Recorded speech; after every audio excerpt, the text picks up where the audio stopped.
Glasgow Commonwealth खेलों से पहलवान गोल्ड मेडल जीतकर लौट आए हैं और आज उनका शहर में दिल्ली में सम्मान भी हुआ है। आज हमारे साथ अमित कुमार गोल्ड मेडल जीतने वाले और पवन कुमार हमारे साथ मौजूद हैं, उनसे बातचीत करते हैं। अमित, सबसे पहले तो बहुत बहुत मुबारक। थैंक यू भाई साहब। कौन आपको?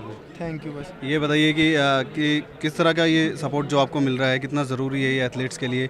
जिस तरह से अभी देखा गया कि सपोर्ट की बात हो रही थी, तो ग्रास रूट लेवल से ही और आपको कितना फ़ायदा हुआ है? हाँ बिल्कुल, इनकी सपोर्ट नहीं होती तो हम बिल्कुल यहाँ होते भी नहीं, क्योंकि इनका काफ़ी सपोर्ट मिलता है। सप्लीमेंट है या ट्रेनिंग का है या फिजियो, कोई डॉक्टर है, तो सभी तरह की सुविधा मिलती है इनसे।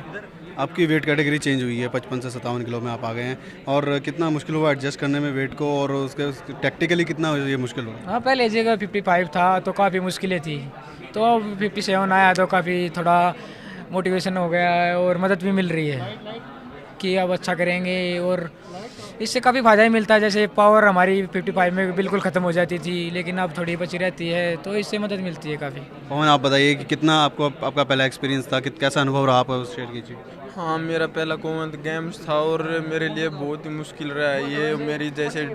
मेरा जो पूल था वो बहुत टफ था। जैसे मेरे में कनाडा भी था, पाकिस्तान का जो गोल्ड मेडलिस्ट था पिछली बार 2010 का वो भी था, तो मेरा जो कनाडा का वर्ल्ड का मेडलिस्ट था सिल्वर, उसके साथ सेमीफाइनल बाउट थी, वो मैं लॉस हो गया था, मेरे को बहुत दुख आ रहा था। और जो मेरी ब्रोंज बाउट थी वो पाकिस्तान से थी, मुझे बहुत दबाव था, और वो जो इसलिए था क्योंकि वो अच्छा रेसलर भी था और पाकिस्तान का था, और मेन बात तो ये है। लेकिन मैंने वो बाउट जीता और उसमें मेरा बहुत पावर लगी, और जो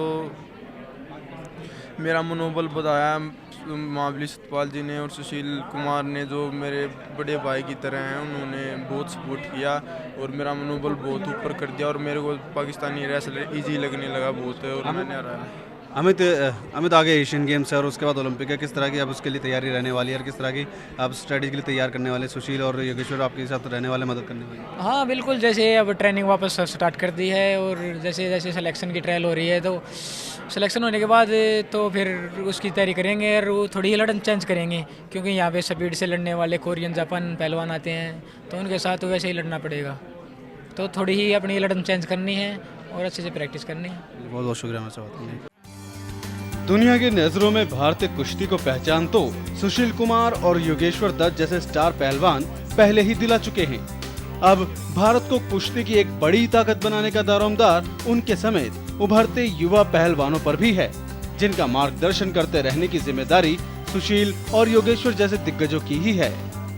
जब वो मैं छोटा सा था, जब से टिप्स दे रहे हैं वो, जब से उनके साथ में हूँ मैं, तो अपने भाई की तरह मानते हैं बिल्कुल मेरे को, और बहुत ज़्यादा प्रैक्टिस में या कहीं कंपटीशन में अब भी जाते हैं तो बहुत ज़्यादा बताते हैं अगर ऐसे वज़न कम करना है, और ऐसे बाउट लड़नी है, ऐसे रिकवरी होगी, ऐसे रिलैक्स होंगे। वाकई इन युवाओं ने ग्लासगो कॉमनवेल्थ खेलों में शानदार प्रदर्शन कर देश का गौरव तो बढ़ाया ही है, भविष्य में बेहतरी की संभावनाओं को बल भी दिया है, लेकिन परिवार के समर्थन के बिना ये मुमकिन नहीं था। अगर पेरेंट्स सपोर्ट नहीं करेंगे तो प्लेयर कहाँ तक जाएंगे। हमारे पेरेंट्स से बहुत सपोर्ट किया है, इसलिए हम कॉमनवेल्थ मेडल लेके आए हैं।